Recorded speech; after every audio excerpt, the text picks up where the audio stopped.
O mistério chocante. Por que Jesus realmente escreveu na areia?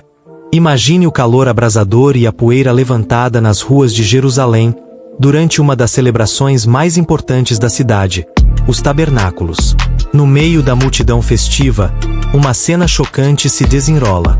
Uma mulher é arrastada até o centro da praça, exposta à vergonha pública. Ela foi acusada de adultério, e segundo a lei de Moisés, o castigo para esse crime era claro: a morte por apedrejamento. Cercada por fariseus e escribas, líderes religiosos com suas vestes impecáveis e olhares severos, a mulher se vê à mercê do julgamento da lei, enquanto todos esperam ansiosamente pela sentença de Jesus. Mas, ao invés de proferir uma palavra de condenação, Jesus faz algo inesperado. Ele se abaixa e começa a escrever na areia, ignorando, por um momento, o clima de tensão que dominava o ambiente. Com esse simples gesto, Jesus quebra o silêncio e transforma a história. Agora, para entender a profundidade desse momento, precisamos voltar no tempo e mergulhar no contexto da Jerusalém do século I.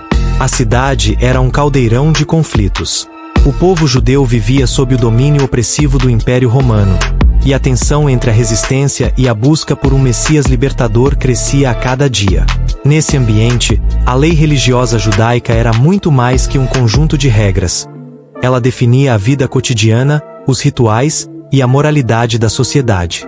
Os fariseus e escribas se colocavam como os defensores dessa lei, interpretando-a e aplicando-a com rigor.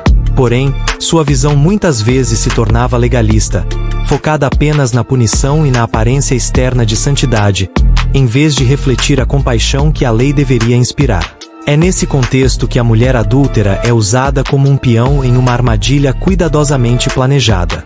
O objetivo dos líderes religiosos era simples: testar Jesus. Sabendo que ele era conhecido por sua compaixão e seus ensinamentos desafiadores, os fariseus queriam forçá-lo a escolher entre a lei de Moisés e a misericórdia.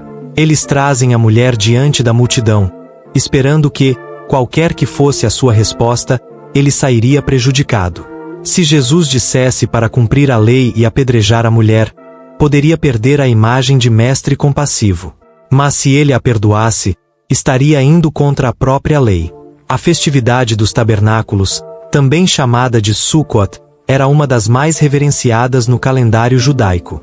Esse evento não só celebrava a colheita, mas também relembrava a travessia do deserto pelo povo de Israel, após sua libertação do Egito. Durante 7 dias, os judeus construíam cabanas temporárias, simbolizando as moradias frágeis de seus ancestrais durante a jornada pelo deserto. A festa era um lembrete do cuidado divino. Porém, em meio a essa celebração de fé e tradição, os líderes religiosos prepararam sua armadilha, ansiosos por descreditar Jesus perante o povo. A tensão era palpável. O que Jesus faria? Mas, ao invés de se deixar enredar, Jesus responde de maneira que ninguém esperava. Sem pronunciar uma palavra inicial, ele abaixa-se e começa a escrever no chão. O gesto é desconcertante. O silêncio que se segue é como uma pausa na narrativa, uma chance de reflexão. O que ele escrevia? Não sabemos. Mas o que importa é o que acontece a seguir.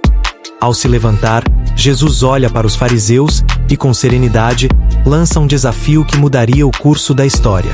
Ele diz: "Quem de vocês estiver sem pecado, atire a primeira pedra." Essas palavras ecoam como uma faca cortante no ar, desarmando o coração dos acusadores. Um a um, os fariseus começam a se afastar, largando as pedras que estavam prontas para serem atiradas.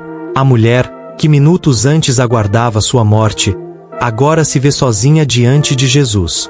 E é nesse momento que ele se aproxima dela e, com voz suave, diz: "Eu também não te condeno. Vá, e não peques mais." Essas palavras não eram apenas um perdão. Eram um convite para uma nova vida, uma chance de redenção e transformação.